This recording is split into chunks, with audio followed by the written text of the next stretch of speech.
Calon Presiden nomor urut 2 Prabowo Subianto meraih elektabilitas tertinggi di kalangan pemilih milenial dan kawasan Jawa Tengah.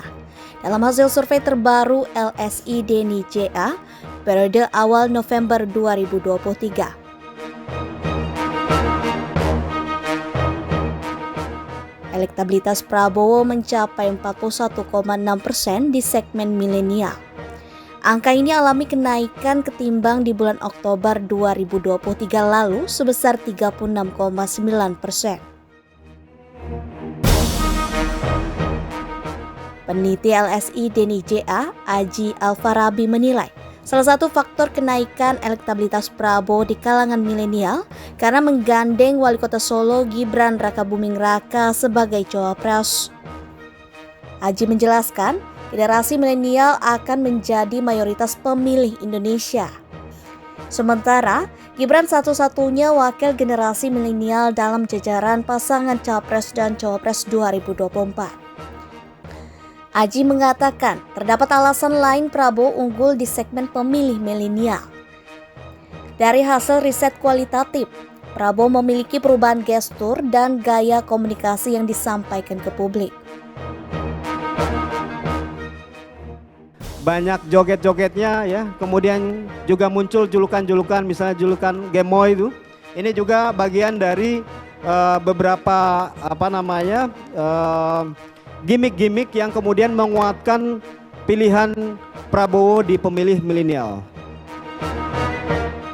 Data KPU RI menunjukkan pemilih yang masuk dalam generasi milenial 1981 hingga 1996 sebanyak 33,6% dan Gen Z 22,9% 1997 hingga 2009. Apabila dijumlah, angka itu mencapai 56,5% dari total DPT di pemilu 2024.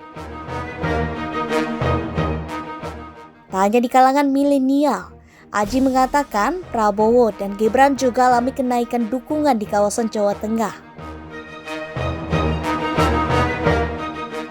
Pada bulan Oktober 2023, pemilih Prabowo dan Gibran di Jateng sebesar 10,7%. Di bulan November 2023 saat ini menjadi 24,6%. Senada, hasil survei terbaru Indonesia Political Opinion periode November 2023 menunjukkan Prabowo meraih elektabilitas tertinggi di kalangan pemilih muda.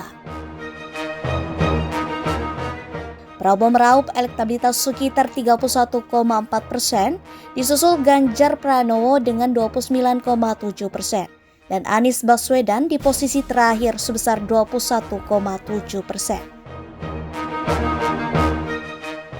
Sementara, hasil survei Populi Center menunjukkan pasangan Prabowo dan Gibran merupakan pasangan yang paling mampu diterima kalangan milenial dan Gen Z. Mereka meraih hingga 45,9%. Unggul sekitar 20% dibanding Ganjar dengan Mahfud dengan perolehan 23,3%. Dan Anies dengan Caimin di posisi terakhir dengan 21,2%.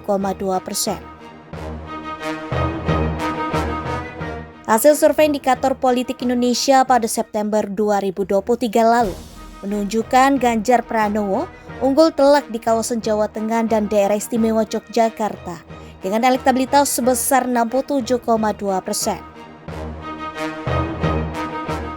Disusul oleh Prabowo dengan 20,6%.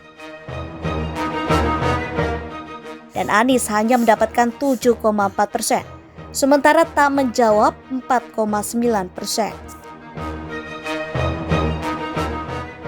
Siapa kita?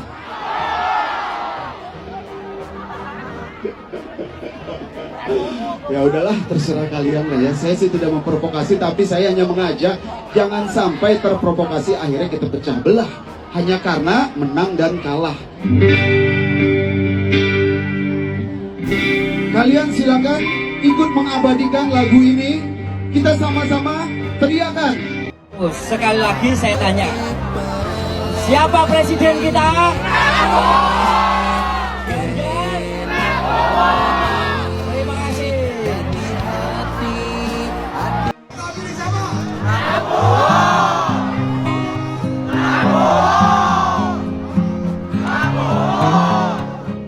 Ganjar Pranowo di Kabupaten Kudus menggelar konser musik di alun-alun Simpang 7 dengan mendatangkan grup band After Shine. Dihimpun berbagai sumber, grup band asal Sleman itu diketahui telah berkeliling sebanyak 45 untuk mensosialisasikan sosok Ganjar Pranowo pada masyarakat. Namun, di tengah konser terdapat kejadian menggelikan di mana para penonton justru meneriakkan nama Prabowo Subianto.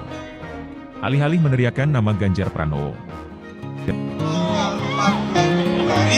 Kita pilih siapa?